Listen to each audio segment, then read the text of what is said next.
Το 1962 πρωτολειτουργήσε το Συνεργατικό Ταμιευτήριο των Καθηγητών. Με σταθερά βήματα, με σιγουριά και ασφάλεια, το ΣΤΕΛΜΕΚ σήμερα δημιούργησε το νέο...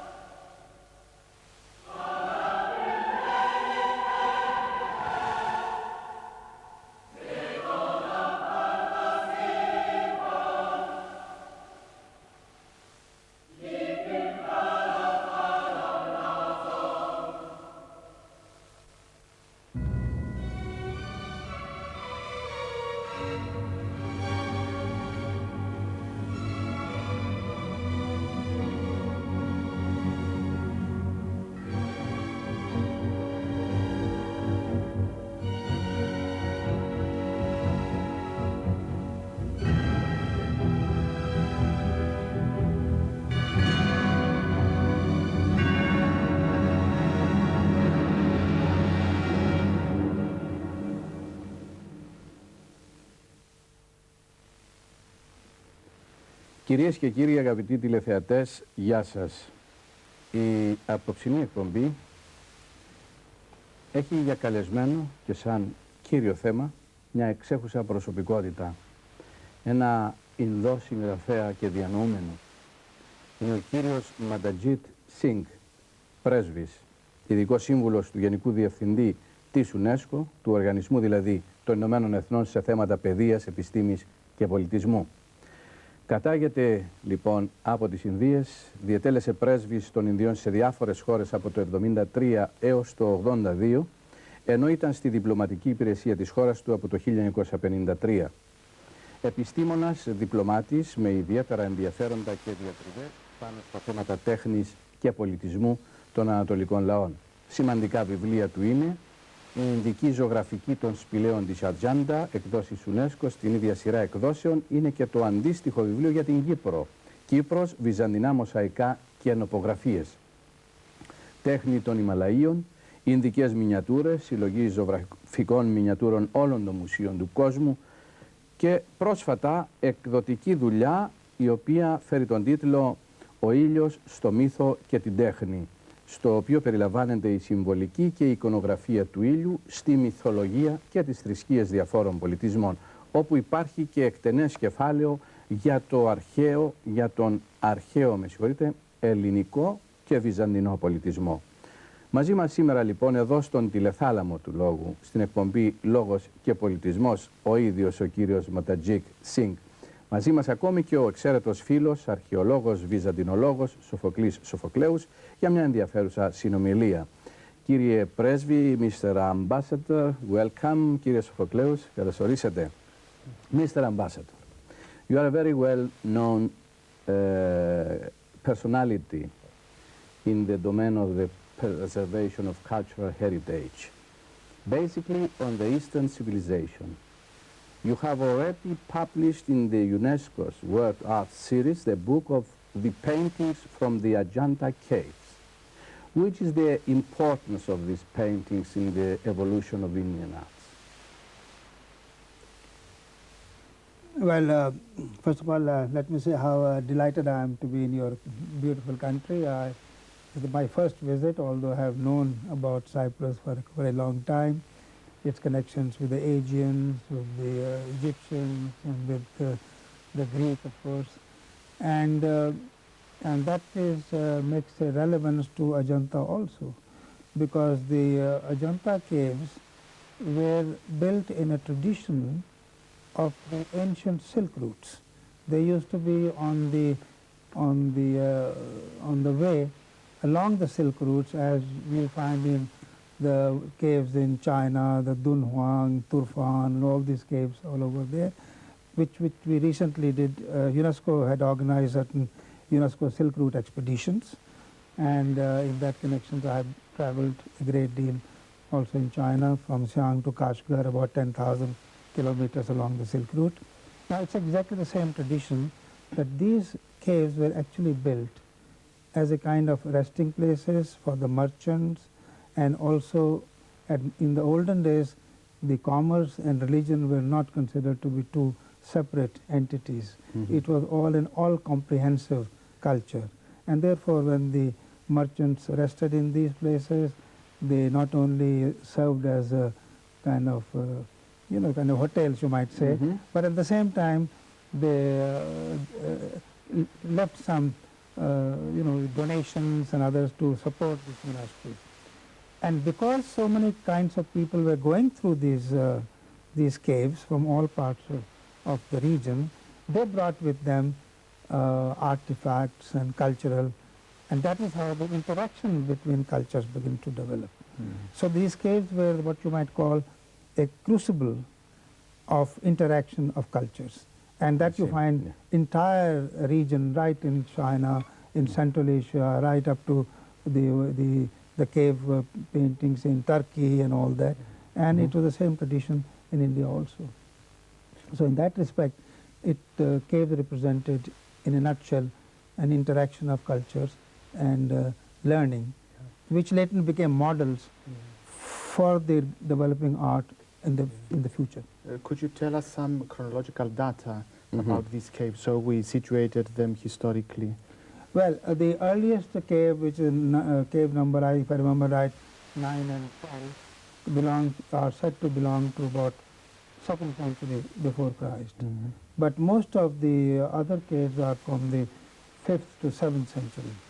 Yes, of course, this is also, even the other caves, some archaeologists have disputed whether they do really go back to 2nd century or not. But from stylistically, they appear to come from that period. Although one could think that India is situated very far from Cyprus or from the Greek world, we nevertheless belong to the same linguistic and cultural group, the Indo-European, and I would like to hear from you and from you, Mr. Sophocles, too. You are right. We have sometimes the impression that India is so far from the Mediterranean civilization, but they belong to the same group, the same linguistic and cultural group, the Indo-European one. And of course, in the Greek mythology, a god like Dionysus, according to the legend, he went in India and he came back. That's why he has as animal emblem the panther. Of course, there are a lot of similarities, and soon after we shall speak about the solar divinities. We shall come to the subject between the equivalences between the different solar deities. But I would like to ask one, if you permit me, one more question on the relations between the Hellenistic sculpture, or more generally Hellenistic art, introduced in the Far East as a consequence of Alexander the Great expeditions there. We know, we art historians, we speak about the Greco-Buddhist style. Is there also an influence on the painting? For example, the Greco-Buddhist sculpture, we see it on the stupas. But is there on the paintings of the same period any influences also from the Greek and later on Roman world? Yeah, that's a very, very interesting question, very interesting problem, because you see, first of all, Alexander's invasion to India was a watershed, because he was the emperor, so it came to. But the connection between India and Greeks go much before Alexander, almost 5 centuries before. Very few people really know that the Greek communities had settled in the Gangetic plain almost 5 centuries before. We have archaeological data for that? Well, there are... Or written sources? Yeah, you see, the archaeological... that's the point, that when we begin to fall back on merely archaeological data, then when emperors and other people go, they build big monuments, and then archaeological data begin to develop. But when small communities migrate from, they only take their small artifacts, everyday things like that. So, but when Alexander comes, he, not during the invasion itself, but when he goes back, then a number of satraps, which were settled in India all over. Then also they discovered later on this Ai-Khanum, the very famous archaeological site on the Oxus River, Afghanistan. Many of the things found in that region show a sort of a hybrid culture, in which about 100 or 200 years have already passed of Alexander had gone, and therefore the Greek styles and some of the styles from China and India and all had begun to merge with each other. So there is in fact there's a plaque in this book. You would find you find the Persian, you have the motive, you find the Greek motive, you find the Indian motive, and you find the Chinese motive. Yeah. And that's again when I did my book, The Himalayan Art for UNESCO in 1968. I discovered means, or at least published for the first time, this monastery of Alchi.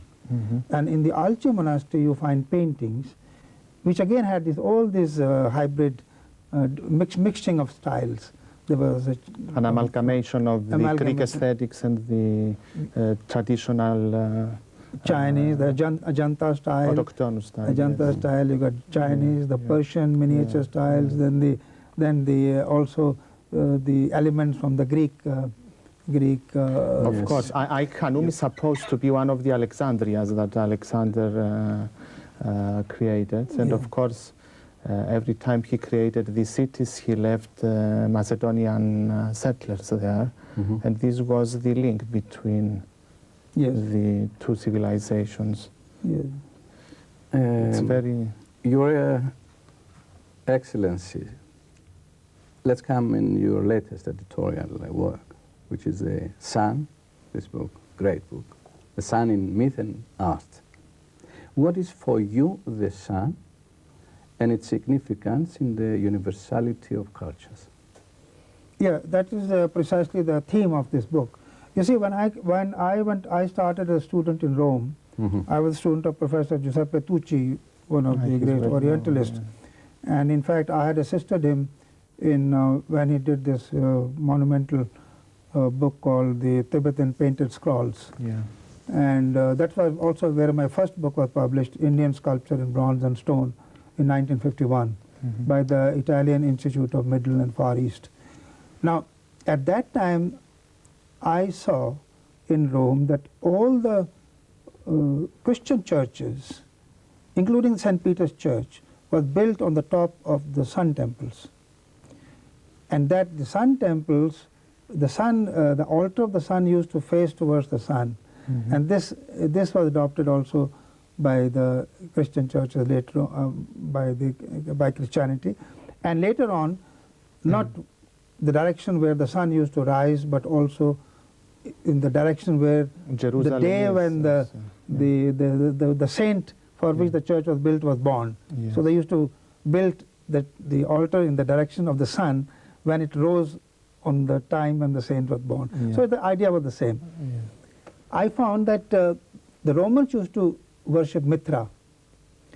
In India, we worship Mitra. It is the same. Also, and so therefore, for me, Mitra and Mitra were the same people. And I said, look, this idea that East is East and West is West and never the twain shall meet is not all relevant, because I see here already a Mitra and I see already a Mitra over here.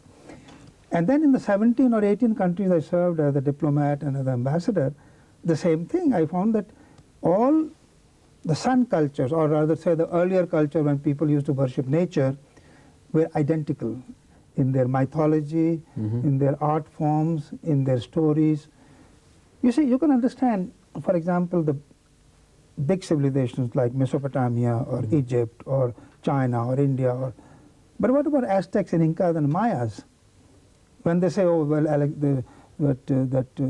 you know, this was discovered only in the 15th century. Columbus discovered it. But you find among the Aztecs and Incas and Maya the same mythology, the same art forms, and the same the pyramids of the sun, and like you have in Egypt and all that. So it appeared to me that this cultural interaction is a very much more deep-rooted phenomena than people still have comprehended. You see, what happens is this. I published about 6 books on Indian art, and I began to imagine at one point that everything seems to emerge from India, you see. And now that when I started seeing all civilization in the world, right from Japan to Aztecs and Incas and Maya, you begin to see, no, it's not really not true. A lot of things came, even the Surya. Surya is not an Indian concept at all. Surya came from Central Asia. You know, Surya in India, the sculpture of Surya, you see here in the first picture over here, he is wearing boots. These are Scythian boots. These are high boots like this. There is no Indian god which wears boots. You know, always that shows his origins from. So you have here boot. Or for example, the Gandhara Buddha, what you said, the Greco-Roman thing. Now, this was entirely a Greek model with a, you know, with the toga and things like that, which was again, of course, adopted, and then it became later on turned into a you know, you might call the Indo-Greek models, which was combination took place. But the model actually came from Greece.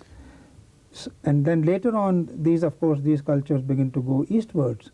So but when you come to countries like Thailand or to Vietnam or Indonesia, then of course you find that amalgamation of culture then spreads on the other part of it. But India itself absorbed a lot from the Central Asia, from Mesopotamia, from Greece, from all this. It is a sort of crossroads between Middle East and Far East, of course. Finally, the sun is a universal god par excellence. He's a universal god. And in Greece, also they consider the equivalent god, solar god Apollo in Greece.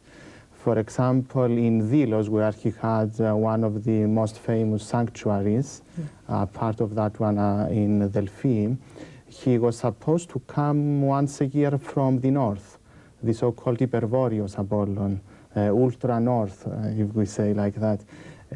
He was celebrated every year as coming from the north. So even the Greeks, they had Apollon as a divinity that came from abroad also. But I would like to ask one final question. If you see any similarities, any connections between Apollo and Surya. You mentioned Surya, who is the solar god of the Hindu pantheon. Especially in the Hellenistic and Roman period, are there any amalgamations on the level of the cult or the iconography? Or yes, entirely. I mean, these were completely the interaction between culture at that time had become very much more, not only in the philosophical sense, but even from the iconographical sense. Because, and as you rightly mentioned, that Bacchus, for example, began to be identified with Krishna in India, and they found in Mathura certain friezes where some of the costumes which the nymphs or the Krishna's gopis wear were the ones which are very much identical with the ones worn by the women of Bacchus around him. So those similarities were very evident, and so also in fact in this book when I talk of the similarities of the Southeast Asian culture, I start with that, how the solar deity, the Apollo myths were almost identical with the myths later on you find in India. The names have changed, the situations have changed, the locations have changed, but the overall stories remain the same. Of course. Well, Mr. Ambassador, sorry, Mr. Sophocles, we have to close here. The time is over. I would like to thank you really very much for giving us this fascinating interview. We wish you good stay here. Enjoy your stay, and thank you very much. Thank you very much. It was a pleasure talking to you both, and as far as this subject is concerned, it is close to my heart, so I really enjoy talking about it. Thank you. Thank you. You are welcome.